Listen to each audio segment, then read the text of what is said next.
What's going on, everybody? This is Achilles LBT coming at you with a brand new build video. It's been a little while since I've done a build video, so I figured why not, what better time to do one than right now, and to do one for a hero that I have kind of kept under wraps as far as like how often I actually use them, and the fact that I'm actually really good with this hero in particular. We're talking about Leoric, Skeleton King himself.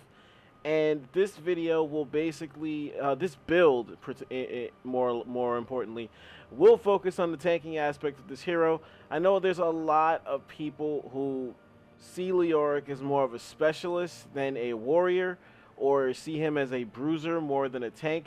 And honestly, I guess I could kind of see why they would think that as far as his like numbers go, but Leoric is definitely not the kind of hero that has like I would say a shit ton of like burst damage to like really put people down. Like when I hear Bruiser, I think of like Arthas and like Sonya and Ethereal if you want to build them for that. I think of those three heroes in particular. Like maybe I'm forgetting a few other ones, but those are the three that come to mind. Obviously, I personally think Sonya is the best of that group. I do think Sonya is the best bruiser in the game, but that's just my opinion.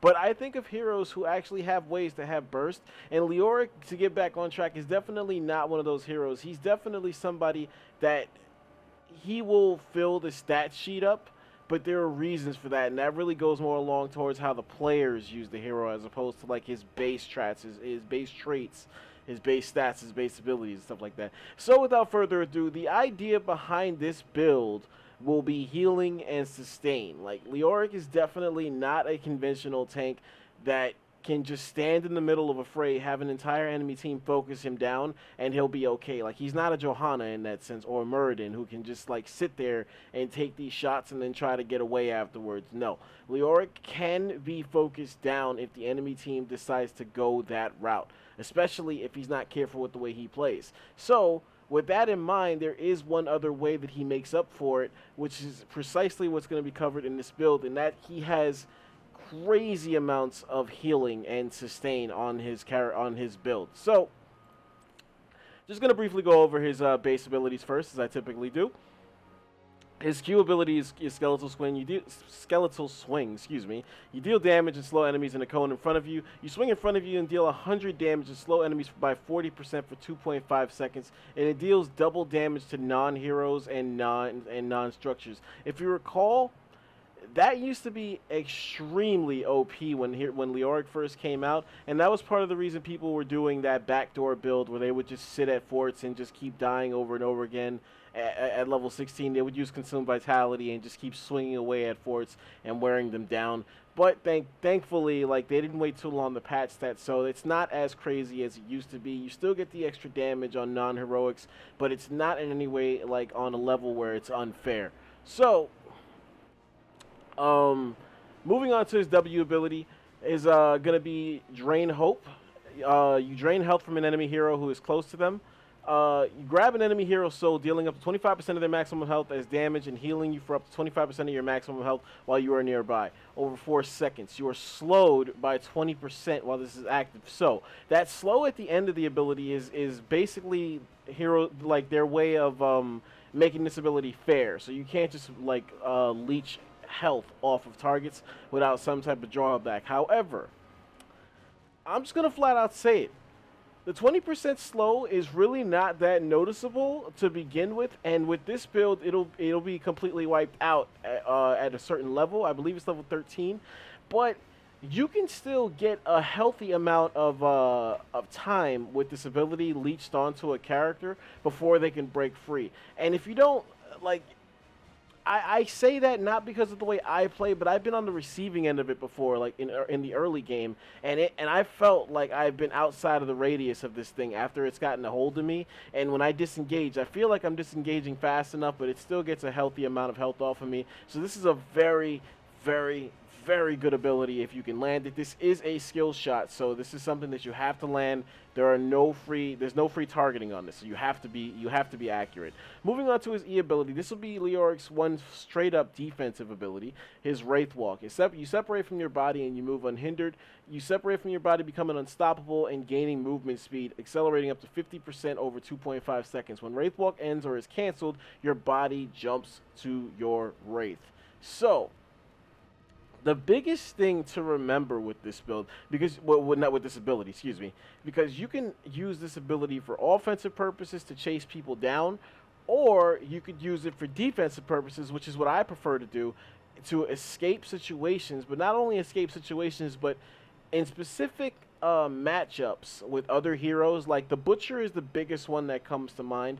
My eyes light up whenever I use Leoric and I'm playing against the Butcher, because a lot of what the Butcher does is like basically isolating you from your teammates and then bursting you down in a matter of seconds. And in order to do that, he almost always has to initiate with the Butcher charge. I forgot what it's called, but he has to initiate with his charge. And when it lands, it stuns you and locks you down for him to hit the rest of his abilities on you. So with that in mind, you can see that charge coming, unless it's like he's like right next to you when he queues it up. You can see that charge coming every time. Now, with regular heroes, you have no choice but to kind of distance yourself as much as possible before the charge lands the stun, and then hope that you have a means to break away. But with Leoric, you can cast the Wraith Walk while the Butcher is mid-charge, and again, remember, it casts Unstoppable on yourself. So the minute the Butcher runs into your unstoppable form while you're Wraith Walking, he just bounces off of you, and the ability does no damage. It does nothing. It gets completely nullified. Same thing happens with Johanna. If you cast your Iron Skin whenever whenever the Butcher charges at you, it's the same thing. He just bounces right off of you, and he looks pathetic.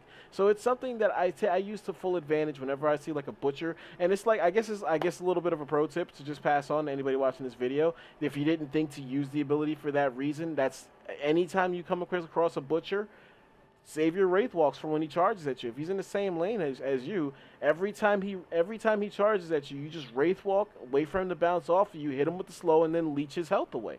And he can't really do anything. He has to back up. So, moving on to his trait, Undying. This is really the thing that was supposed to set Leoric apart from every other hero in the game. To an extent, it kind of does, but I'm going to get into like the ups and downs of this.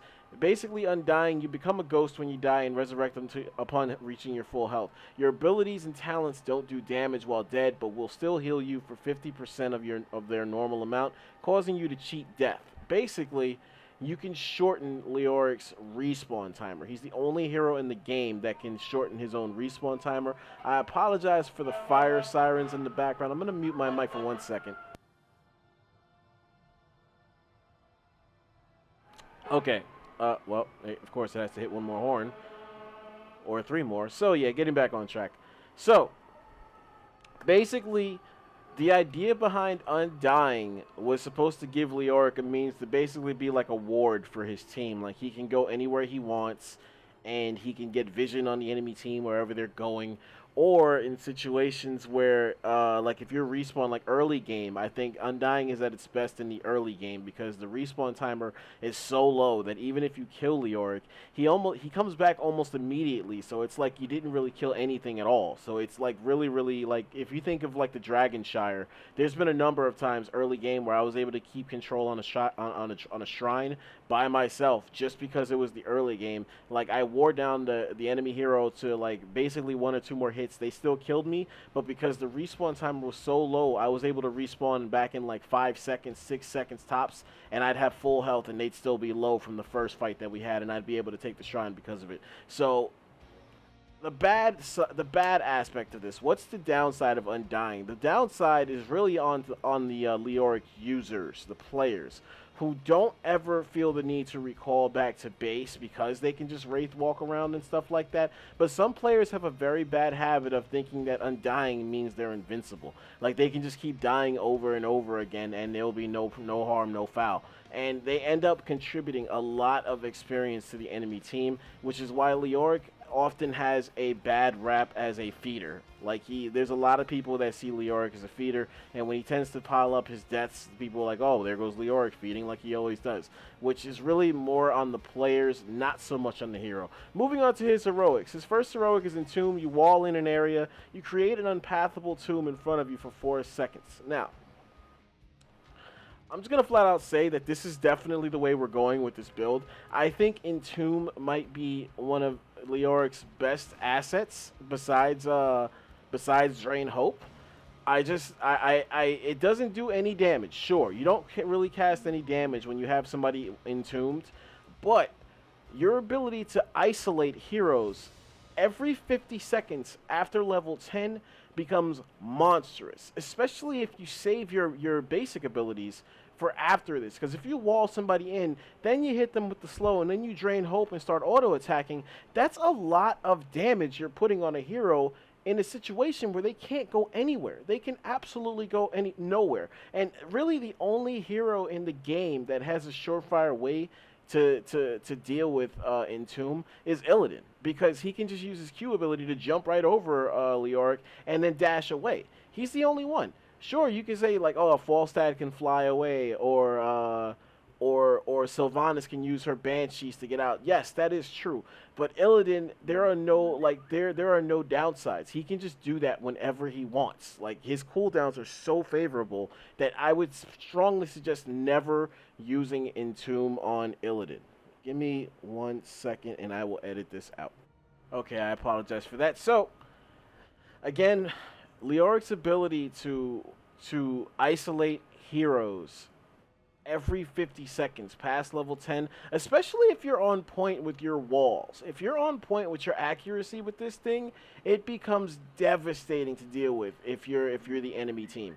So I'm a full-blown advocate of this heroic.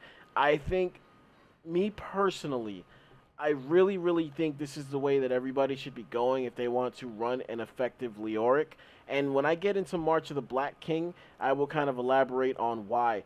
Basically, with March of the Black King, it's the opposite. You have a damage ability instead of a non-damage ability, where you become unstoppable and swing your mace 3 times, healing yourself for 7% of your maximum health for each enemy hero hit and dealing 200 damage. Now, on paper, this sounds phenomenal, but there are downsides to this ability, which really, I lose no sleep over never picking this ability for the reasons I'm about to go over. Number 1,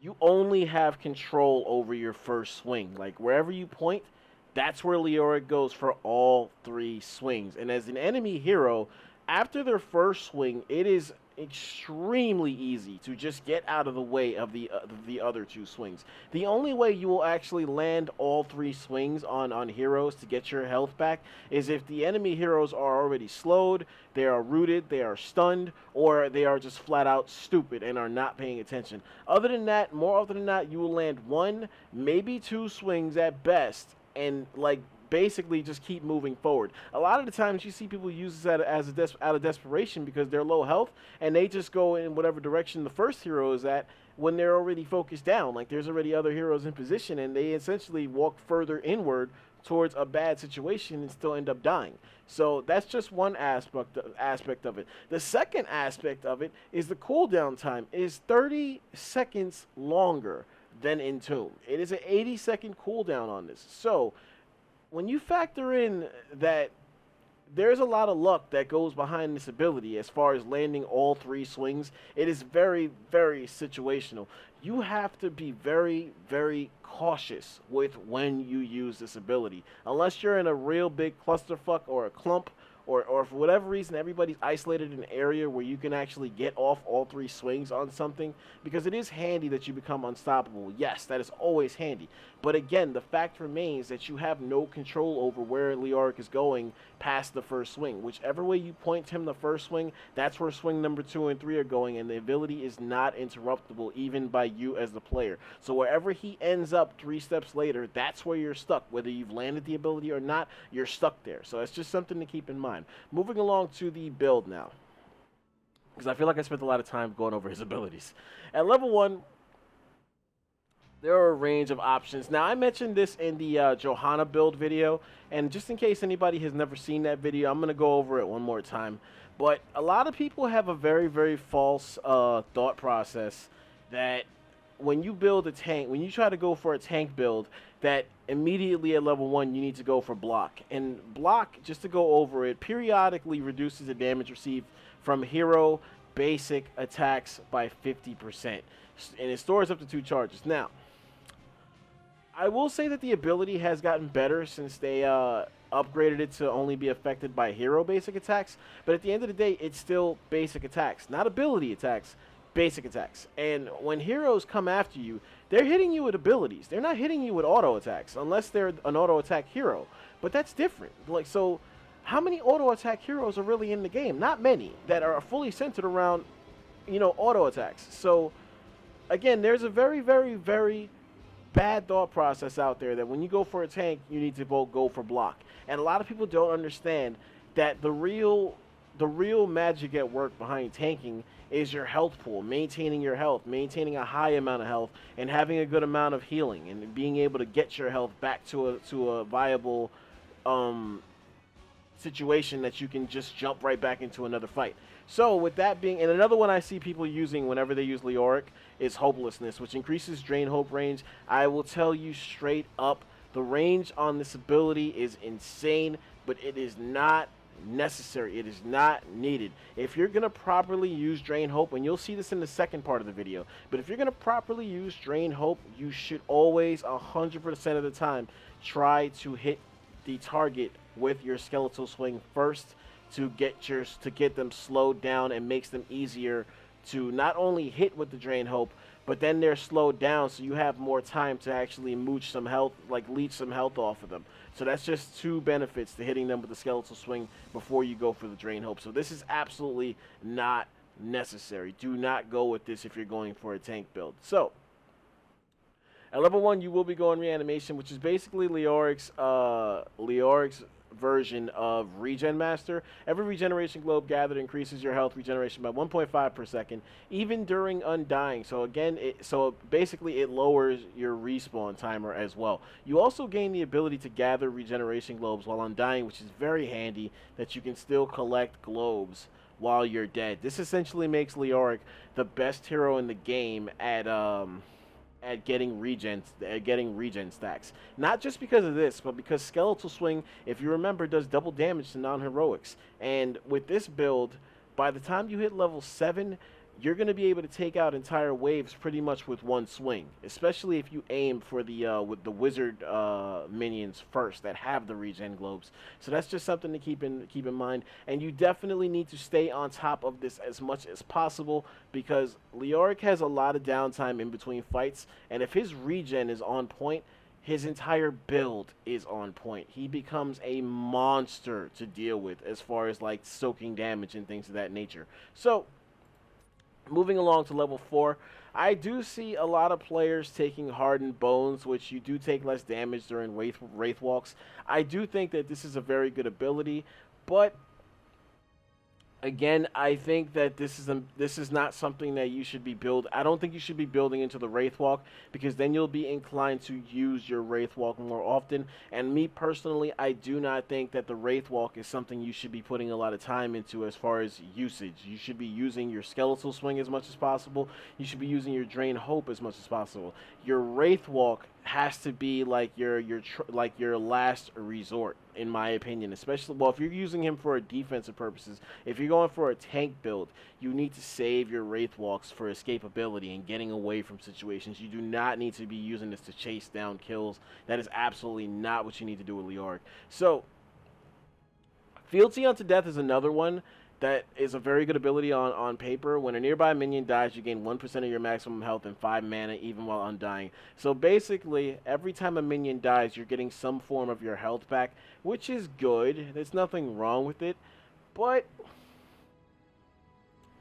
it kind of covers the same ground that you get at level 1 with Reanimation. Like, you're already constantly healing with Reanimation. And I know you're thinking, like, well, how could that be bad if you're just healing some more? Well, Willing Vessel, which is the talent that you're actually going to go with, increases the healing from Drain Hope to 30% of your maximum health, which means you'll be draining down heroes that much faster and gaining health back that much faster. And it's one thing that I wanted to point out. I forgot to mention it at the beginning when I was talking about the abilities, but Leoric, there is a golden rule out there for really any MOBA, but this is Heroes of the Storm, and this is kind of a touchy subject, but you're almost never supposed to focus tanks. You're never supposed to hit tanks first. You're never supposed to prioritize them or anything like that on any level. However, Leoric is the opposite.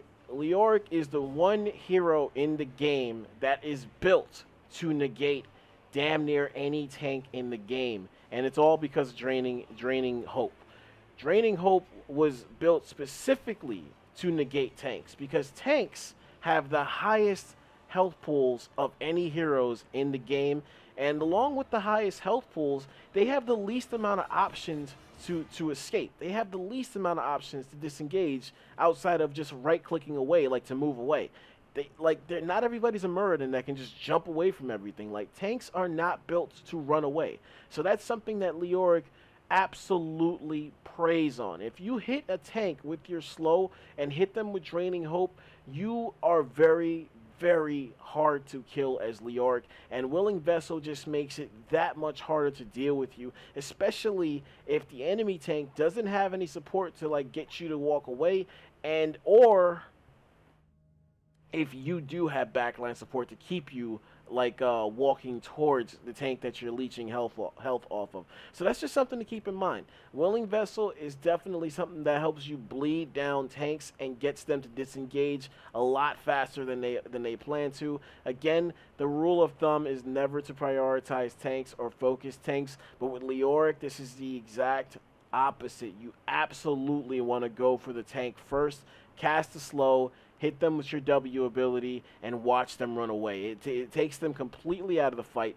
Every time they come back, you should be taking hits for your team and soaking down the enemy tank, getting them to back away, which leaves all kinds of openings and possibilities for your friendly damage dealers to do whatever they do. So at level 7, I often see people using All-Seeing Renewal, which you activate to heal while alive or undying with a 60-second cooldown. You activate to heal 20% of your maximum life over 6 seconds. Can be used while undying to revive faster. I see a lot of players using this, more so to cut down their respawn timers than to actually stay alive when they're alive. But while I don't think this is a bad ability, my version of the Leoric tank build is fully centered on farming globes and hitting your draining hopes. Like, everything is based off of that. You can stay alive as long as you need to if you're playing with those abilities the right way. There is no need to have an additional heal in your back pocket. So with that in mind, I go for Ghastly Reach at level 7 because this increases the range of your skeletal swing by 25%, which this will also play a big role in the second half of the build, as you will see. It makes your swing that much farther as far as the reach. Like, you can hit damn near anything. It's almost like half of a clock, like, or half of a circle. It is insane how much range you have on your swing once you add Ghastly Reach. You can hit a slow on like 3 or 4 heroes at a time, even if they're like a step or two away from you. It is nuts. And again, at this point, you can wave clear in, like, minions like nothing. Like, one swing gets them all to like within 1 hit. And again, you always want to focus on the wizard minion to get that globe. Ghastly Reach just makes it that much easier. And with Ghastly Reach, if you walk up to a wall with 2 turrets, you can walk to the center of the wall, use Ghastly Reach, use your Q, and you'll hit all 3 with 1 swing. So that's also another benefit of having this. At level 10, we already went over Entomb. You're going to go Entomb. I went over why, so I'm not going to rehash it. At level 13, this is where you basically take your Draining Hope to the next level. You want to go drain momentum. Drain hope no longer causes you to lose movement speed. That means you can walk at the same exact speed now. When you hit that slow and you hit your draining hope, you can walk just as fast now. You are no longer slowed down. So it just makes it that much easier to leech health off of your opponents. When you combine that with the longer reach on your Qs and the fact that you now have an entomb in your back pocket, I mean, excuse me, are you starting to like kind of get where this build is going? Like, you are literally healing at all times. As long as you're in active combat, even when you're not in active combat, you are constantly getting health back with this build. And every single decision you make at every talent level just makes it that much more potent. Going on to level 16. I mentioned it earlier that it was used as a backdoor build talent, but it's actually a very good talent in itself. It's level 16. You want to go consume vitality because now this gives your Q ability a means to heal you as well. So skeletal swing heals you for 2% of your maximum health per target hit, up to 10%. So basically, every time you hit a minion wave, you're getting 10% of your health back, and it's effective while undying. So that's also another way to shorten your respawn timer. So when you factor in again the fact that you have a longer reach at level 7, you get that much more back. Like your chances of getting that many targets hit in one swing are that much higher, and now you're getting health back off of it. So essentially every single action you take with this build, every single action you take aside from your auto attack, you're getting health back. You are constantly healing. Now, I just mentioned that everything except for your auto attack will get you health back at level 20. That no longer becomes the case with Spectral Leech, which is what you're picking at level 20. Your basic attacks against enemy heroes deal bonus damage equal to 5% of the hero's maximum health and heal you for the same amount. So literally everything you're doing gives you health back. If you do not have an enemy team paying attention to you, you become an unmitigated disaster to deal with. Like, you are a problem and a half with this build. You are constantly healing, and this is exactly what gets your numbers looking a certain way, because if you're leeching health off of enemy players the entire time, your hero damage ends up being a lot higher than it's supposed to be. And I'm not misquoting myself. I'm not missing any words there. It is quite literally higher than it should be. I've had a bunch of games with Leoric where people saw my hero damage. They saw me that I had the most siege, I had the most hero, I had the most XP, and because I was the only tank, I had the most damage soaked as well. It just looked like I was doing everything, and it's really not. It wasn't the case at all. It was just my build, and when they asked me, it was like, how do you have so much hero damage? I flat out told them it's the build. It's all about the build and focusing on what I'm supposed to be doing. This is absolutely a build that you can pretty much do anything with, so long as you know and understand positioning and how to use this hero. Leoric is a monster of a tank when properly built, and this build will definitely get you to that status. So I'm going to do a brief review again of everything I picked. At level 1, you want to go reanimation. Again, you always want to focus the wizard hat minions first, because they're the ones with the regen globes. At level 4, you want to go willing vessel. This ups your draining hope to 30% maximum health being given back to you. So basically, this drains enemies faster and heals you more. Again, you absolutely want to prioritize tanks with the draining hope ability, because they have the highest health pools and the least amount of ways to escape. Level 7, you want to go ghastly reach. This gives your Q a monstrous reach advantage. You can basically swing a half a circle around you and hit everything. This ability is extremely underrated and undervalued at level 7, and it's absolutely the way you should go at level 7. At level 10, you want to go Entomb. It keeps basically a way to isolate your opponents in your back pocket, especially if you're accurate with these walls. You can just isolate any hero in the game. You can get in situations where you isolate 3 or 4 targets at a time, hit all 4 of them with your slow, and then use your drain hope on one. It's just a disaster of a time for the enemy team. to deal with. At level 13, you want to go Drain Momentum. This removes the speed decrease that you have when you hit Draining Hope, so you can follow your targets for that much longer and that much easier. Level 16, you want to go Consume Vitality to add a means to heal to your Skeletal Swing, which again has the buffed range on it, so every time you hit a minion wave, you get 10% health back, basically. And again, this is something you want to do when you're dead too, because it lowers your respawn timer. Essentially, this gives you a means to heal with every single button you press, save for your Wraith Walk, because at level 20, your Spectral Leech gives you the ability to heal with your auto attacks as well. So again, the same scenario. You isolate a hero with Entomb, you hit them with the slow, you get health back, you hit them with the Draining Hope, you get even more health back, and then every single time you auto attack, you're continuing to get health back. It just becomes, you become a disaster of a hero to deal with. Hopefully you enjoyed this video. Hopefully you come back for the second half where I showcase all of this. I have a very, very good success rate with this build. It's something that I'm fully confident in, and I would not have made a video centered around it if I did not have confidence in it. As always, this is Achilles LBT. That's Achilles with the Z. Remember it.